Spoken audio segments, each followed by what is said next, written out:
Break के बाद एक बार फिर आप सभी का स्वागत है इस वक्त में और बात करेंगे गुजरात में धुआंधार चुनाव प्रचार की। जबरदस्त तरीके से चुनाव प्रचार चल रहा है दोनों चरणों के लिए और गुजरात में सभी दलों ने अपनी ताकत झोंक दी है। गुजरात में चुनाव प्रचार के लिए सभी राजनीतिक दलों ने झोंकी है पूरी ताकत। 1 और 5 दिसंबर को 2 चरणों में मतदान होना है, तो अब कुछ ही दिन चूंकि शेष रह गए हैं दूसरे चरण के चुनाव के लिए भारतीय जनता पार्टी का मेगा चुनाव प्रचार अभियान आज गुजरात में देखा जा सकता है।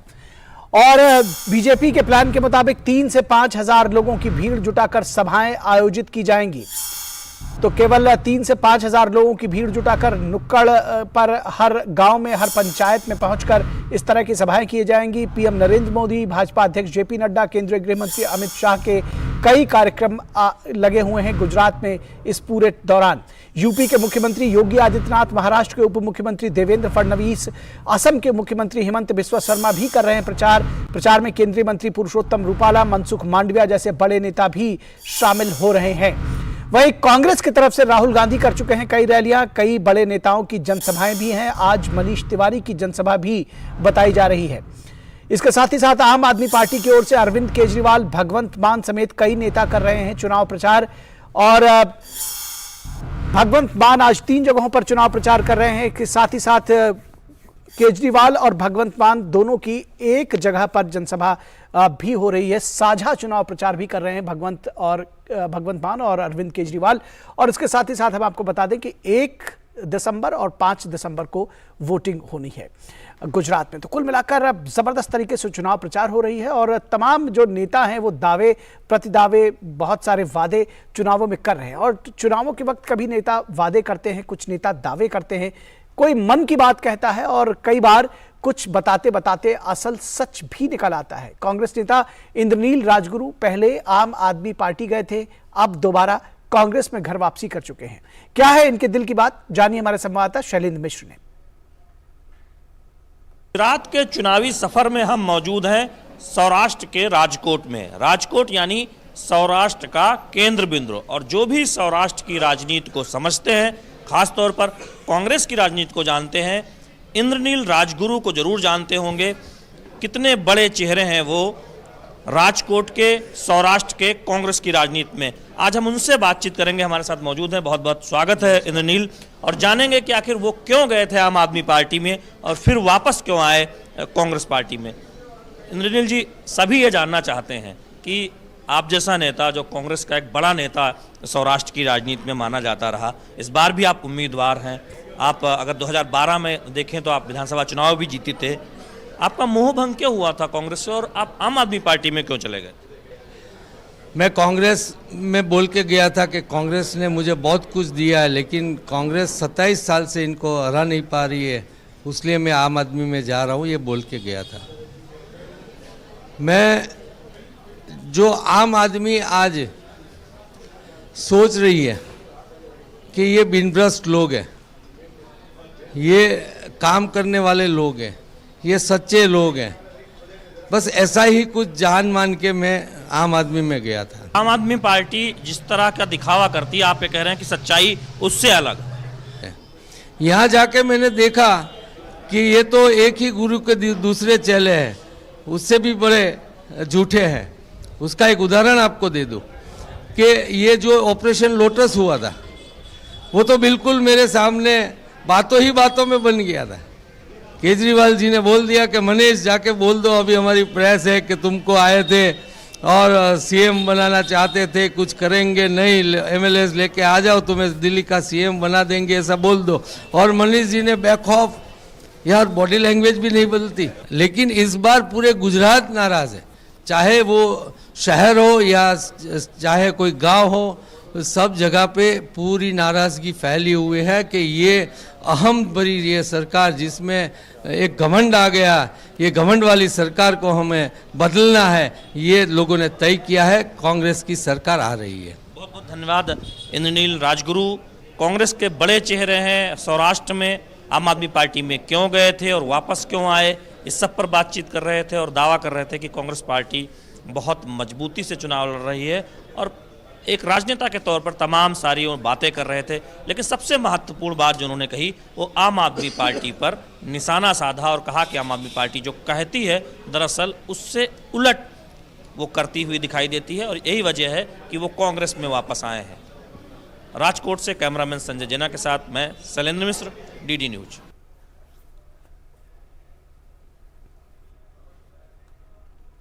और इस पूरे विषय पर बातचीत करने के लिए हमारे साथ हमारे सहयोगी जुड़े हुए हैं 3 अलग अलग जगहों से। शैलेंद्र जुड़े हुए हैं मेहसाणा से, मेघना जुड़ी हुई है सूरत से और नीरज भी वडोदरा से हमारे साथ जुड़े हुए हैं।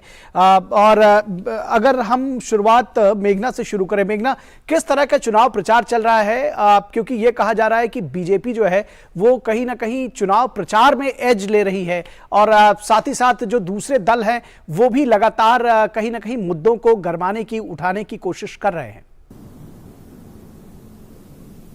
देखिए, मुद्दों को उठाने की तो कोशिश बेशक निखिल की जा रही है, लेकिन जहां जिस तरीके से आपने कहा कि एक एज बेशक बीजेपी का है इस मामले में, देखिए जब चुनाव प्रचार की बात आ रही है और अब कुछ ही दिन बचे हैं और इसमें जितना धुआंधार प्रचार भारतीय जनता पार्टी का ग्राउंड पे नजर आ रहा है, बैक टू बैक रैलियां हैं, शीर्ष नेतृत्व भी बैक टू बैक रैलियां आयोजित हो रही हैं, back to back road shows हो रहे हैं और दूसरी तरफ अगर देखें तो सभी स्टार प्रचारकों को ग्राउंड पे आ चुकी है भारतीय जनता पार्टी। लेकिन दूसरी तरफ जहां देखें भगवंत मान को उतार रही है आम आदमी पार्टी, अरविंद केजरीवाल आ रहे हैं, यहाँ पर गोपाल इटालिया हो, सुल्तान गढ़वी हो, ये सभी लोग आम आदमी पार्टी के लिए प्रचार किए जा रहे हैं। लेकिन उनका कितना ग्राउंड कनेक्ट है, चूंकि ऑब्वियसली एक तरीके से देखें तो विधानसभा चुनाव में पहली बार आम आदमी पार्टी की दस्तक हुई है, तो ऐसे में ग्राउंड कनेक्ट कितना स्थापित कर पाते हैं, लोकल मुद्दों से कितना ज्यादा अपने आप को कनेक्ट कर पाते हैं, लोगों से कितना कनेक्ट कर पाते हैं, ये सबसे बड़ा प्रश्न होगा। जैसे हमने कल देखा नवसारी में प्रधानमंत्री नरेंद्र मोदी की रैली हुई, उन्होंने नवसारी के चीकू का जिक्र किया, मछुआरों का जिक्र किया। तो अगर हम देखें तो लोकल मुद्दों को हर एक जगह पर भाजपा उठा रही है, जहां जहां भी जिस किस्म के लोकल मुद्दे हैं गुजरात में अलग अलग रीजन्स में।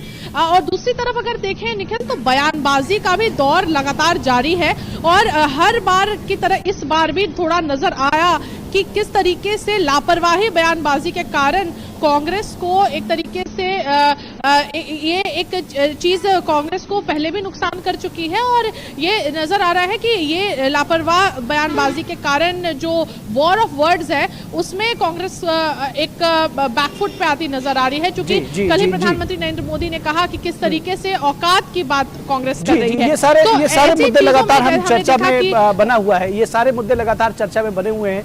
दरअसल जनता तय करेगी कि किस तरह से इन मुद्दों पर वो क्या राय रखती है। शैलेंद्र मिश्रा भी हमारे साथ जुड़े हुए हैं मेहसाणा से। शैलेंद्र, आपसे समझना चाहेंगे जो दूसरे दल हैं, चाहे वो आम आदमी पार्टी हो या कांग्रेस हो, वो किस तरह से चुनाव प्रचार को तेज करने की कोशिश कर रहे हैं? क्योंकि कहीं ना कहीं बीजेपी ने एक अलग स्टाइल निकाली है जो प्रचार की, कि एक जिसको कह रहे हैं कारपेट बम्बार्डिंग, एक साथ एक जगह पर इतने दिग्गज नेताओं को उतारकर वो जो है उस चीज को कहीं ना कहीं जनता के मन में जो अपने सारे पॉइंट्स हैं वो देना चाहते हैं। किस तरह से इसको काउंटर कर रही है कांग्रेस और आम आदमी पार्टी? बिल्कुल निखिल, निश्चित तौर पर आप ये कह रहे हैं, हम जानते हैं कि जो कांग्रेस पार्टी है वो बहुत धुआंधार प्रचार करती हुई इस बार गुजरात में दिखाई नहीं दे रही। उनकी एक रणनीति हो सकती है जो उनके नेता यह दावा कर रहे हैं कि वो दरअसल डोर टू डोर प्रचार या फिर एक तरह से लोगों से संपर्क अभियान पर जोर दे रहे हैं। लेकिन बड़े नेताओं के लिहाज से देखें तो राहुल गांधी की सिर्फ 2 रैली हुई है, वो भी कल से शुरुआत हुई है। मल्लिकार्जुन खड़गे अब 25 के बाद आएंगे, जो कांग्रेस के अध्यक्ष हैं। और बड़े नेताओं में उतना एक तरह से देखें उतनी धुआंधार रैलियां नहीं हो रही हैं। कांग्रेस की रणनीति यह है कि दरअसल गुजरात के लोगों को यह बताया जाए कि क्यों बदलाव जरूरी है और बीजेपी के दावों पर एक तरह से आरोप लगाया जाए या फिर उसका खंडन किया जाए या तमाम सवाल उठाया जाए। उस पर हम देख रहे हैं कि बीजेपी के पर सवाल उठाते हुए ट्वीट हो रहे हैं। मल्लिकार्जुन खड़गे ट्वीट कर रहे हैं, राहुल गांधी ने कल जो जनसभा की सूरत और राजकोट में उसमें कुछ मुद्दे उठाए जिसमें बीजेपी को घेरने की कोशिश की। वहीं एक तरह से हम कह सकते हैं कि आम आदमी पार्टी वो रोड शो पर ज्यादा अब आज ध्यान दे रही है, जब भगवंत मान 3 जगह पर रोड शो कर रहे हैं और अरविंद केजरीवाल के साथ एक साझा चुनाव प्रचार सूरत में करेंगे। तो अलग जो विपक्षी दल है जो राज्य की सत्ता में आना चाहते हैं या फिर यहाँ पे मजबूती से उपस्थिति दर्ज कराना चाहते हैं, उनकी अपनी रणनीति है कि बीजेपी सरकार के और बीजेपी के दावों को सवालों के गठघरे में खड़ा किया जाए और वो उस पर आगे बढ़ते हुए दिखाई दे रहे हैं, उस रणनीति पर आगे बढ़ते हुए दिखाई दे रहे हैं। कितने सफल होंगे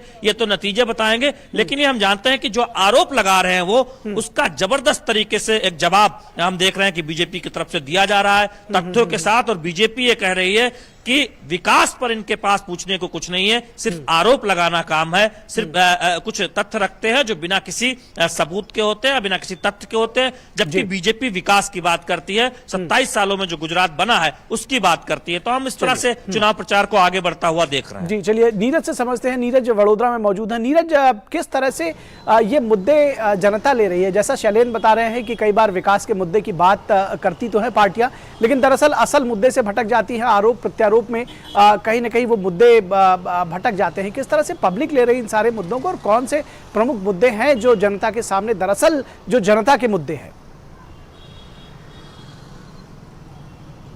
देखिए बिल्कुल निखिल, अगर आप देखें गुजरात विधानसभा चुनावों को तो विकास हमेशा से ही एक महत्वपूर्ण मुद्दा रहा है, जबकि दूसरी पॉलिटिकल पार्टियां व्यक्तिगत जो टीका टिप्पणी है उस पर उतर आती हैं। उसका कारण सबसे बड़ा यही है कि विकास के मुद्दे पर वो ना तो बात करना चाहती हैं और ना ही चर्चा करना चाहती हैं। भारतीय जनता पार्टी लगातार इस बात का आरोप लगाती है कि कांग्रेस जब ये कहती है कि कांग्रेस का विकास बोलता है, तो वो कौन सा विकास है जो 27 साल से जो पार्टी है वो सत्ता में नहीं है, तो आखिर वो कौन से विकास की बात करते हैं। और यही कारण है कि आप अगर पूरे इंडिया का अगर देखें तो गुजरात एक ऐसा आपको एग्जाम्पल मिल रहा है कि जहां एंटी इनकम्बेंसी दिखाई नहीं देता है। पिछले 27 साल से जो सत्ता है वो भारतीय जनता पार्टी के पास है, और इसका परिणाम सिर्फ यही है कि जो विकास है वो जनता चाहती है कि कोई भी पॉलिटिकल पार्टी आए, विकास की इसकी रफ्तार को लगातार बरकरार रहे। आप अगर देखें कि जिस तरीके से कांग्रेस पार्टी व्यक्तिगत हमले कर रही है, मधुसूदन मिस्त्री ने जिस तरह से प्रधानमंत्री के ऊपर हमला किया, प्रधानमंत्री ने उसका जो जवाब है वो भी दिया, कहीं ना कहीं कांग्रेस पार्टी की बौखलाहट दिखाई देती है। दूसरी पॉलिटिकल पार्टियां जैसे कि आम आदमी पार्टी के भी जो प्रदेश अध्यक्ष हैं वो प्रधानमंत्री पर व्यक्तिगत टिप्पणी करते हैं, लेकिन गुजरात की जो जनता है वो चाहती है कि विकास के मुद्दे पर ही चुनाव लड़ा जाए, विकास के मुद्दे पर ही बात करी जाए। लेकिन दूसरी पॉलिटिकल पार्टियां शायद इस बात को समझ नहीं रही हैं, क्योंकि उनको ये पता है कि विकास के मुद्दे पर वो आ नहीं सकती। यही कारण है व्यक्तिगत टारगेट करती हैं, और जब जब आप व्यक्तिगत टारगेट करते हो तो उसका जो लाभ है वो भारतीय जनता पार्टी को मिलता है। आप के सामने उदाहरण है 2002 जब मौत का सौदागर बोला गया था, पार्टी प्रचंड बहुमत से वापस आई। आपके सामने उदाहरण है 2014 जब चाय वाला बोला गया था प्रधानमंत्री को, उसके बाद पार्टी ने जिस तरीके से कैंपेन चलाई और चाय वाला क्या प्रधानमंत्री नहीं बन सकता, उसका पूरे देश में उनको जो फायदा है वो मिला। 2017 में उनको यहाँ तक नीच तक कह दिया गया, और प्रधानमंत्री ने सूरत में एक रैली की और ये जिक्र किया कि गुजरात की जनता का अपमान किया गया है, गुजराती का अपमान किया गया है। और आप देखें कि 2017 में सबसे ज़्यादा विरोध भारतीय जनता पार्टी का सूरत में ही हो रहा था जीएसटी को लेकर, लेकिन सूरत की 16 में से 15 सीटें भारतीय जनता पार्टी ने जीती, जब इस तरह की जो टीका टिप्पणी है वो कांग्रेस पार्टी के द्वारा की गई। और इस बार भी जो मधुसूदन मिस्त्री हैं उन्होंने औकात शब्द का प्रधानमंत्री के लिए यूज किया है। तो गुजरात की जनता नहीं चाहती है कि प्रधानमंत्री या किसी के ऊपर इस तरह के आरोप लगाए जाए, वो चाहती है कि विकास के मुद्दे पर ही बात हो, और ये चुनाव भी विकास के मुद्दे पर ही निकल लड़ा जा रहा है, क्योंकि जिस तरीके से लगातार विकास हुआ है जनता चाहती है आगे भी इसी तरीके से विकास हो। जी जी, निश्चित तौर पर विकास का मुद्दे पर जनता चुनाव चाहती है। बहुत शुक्रिया आपका नीरज सिंह हमारे साथ जुड़ने के लिए, वडोदरा से मेहसाणा से हमारे साथ जुड़ने के लिए शैलेंद्र मिश्रा आपका भी शुक्रिया, और सूरत से हमारे साथ जुड़ने के लिए मेघना देव आपका भी शुक्रिया। तो निश्चित तौर पर गुजरात में धुआंधार प्रचार जारी है। जनता के मुद्दे जनता के बीच में लेकर आ रहे हैं राजनीतिक दल, और उसको लाने का अलग अलग तरीका है। कोई रोड शो कर रहा है, कोई जनसभाएं कर रहा है, कोई डोर टू डोर प्रचार कर रहा है। फिलहाल बात करेंगे दिल्ली के सियासत की, किस तरह से जो आम